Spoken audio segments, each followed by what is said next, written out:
Well, my name is Pierre. I'm a pastor from Northridge Baptist Church, all the way up in Townsville.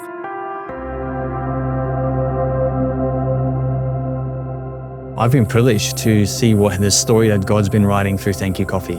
It's been an amazing story the last 3 years, just seeing God we had this burden, this heart to connect more into our community, and God actually provided everything, all the resources for us to be able to do it. And coffee is this beautiful vehicle, this thing that God's given us. It's part of His creation for us to enjoy, but also as a resource to kind of use as a vehicle to kind of connect in our community. And so we started this coffee ministry, and the whole heart behind it is for us to connect with community and go into community spaces. And so we've been going into schools and into police and to the ambulance and into prison, into the youth detention center with the Thank You Coffee. And essentially we go to honor and thank the people for what they do. We honor the staff in the schools and the teachers, often thankless jobs. Being police officers is a thankless job.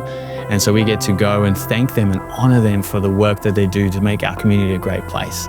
And so the heart of Thank You Coffee is to make great coffee, because that's a good thank you, and have great conversations. Conversations that center upon who we are and why we do what we do, and how we also want to share this love of coffee, but also our love of God with people. So having great conversations about that. And it's an amazing story because it's actually the generosity of the community that enables us to do it. So there's a pay it forward system. People get to actually partner with us in the story, and as we go from one place to the next, everything that's donated and given we get to give it away again as an expression, and kind of continue that idea of thanking and honoring people, which has been a beautiful story.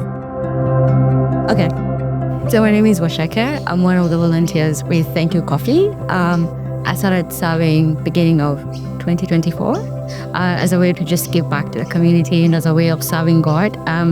It's been very interesting when I have conversations with people when they ask, why do you do what you do? You're a uni student, you're working, what do you give of your Wednesday mornings? And I'm like, it's as much as it's for the community, it's also for me. I'm able to have connections with people, meet interesting people all the time, and I'm encouraged in that way. One of the most interesting things was the first time we went to Cleveland Detention Center this year. One of the staff was studying there, and we were just having a conversation, and she's like, actually today is my first day and you guys rock up. It's quite interesting. And from that we had a conversation, and the next time we went there, she gave me her phone number because she did mention that her uncle used to go to Northridge Baptist. And then she was very keen to have her nephews and nieces come to kids' church. So it's having that conversation with people, reminding them, I used to go to church once, and actually I would love to go again. Other things, that we've got a Christian police officer in our church, and it's been awesome to hear from him, like how when we go as Thank You Coffee into the police station, afterwards there's this dialogue at work about why would they do this? And that we sometimes get to have that dialogue with people, but it's incredible to hear from him how this opens up conversations around faith and around the church, and how the church wants to serve and be a part of the community, and how the church is not just some distant thing, but actually people that love our community and want to serve it. Yeah, it's very interesting to see how just a coffee, having to ask someone, how was your day? Or makes them think, when was the last time I was actually in church? And having good conversations.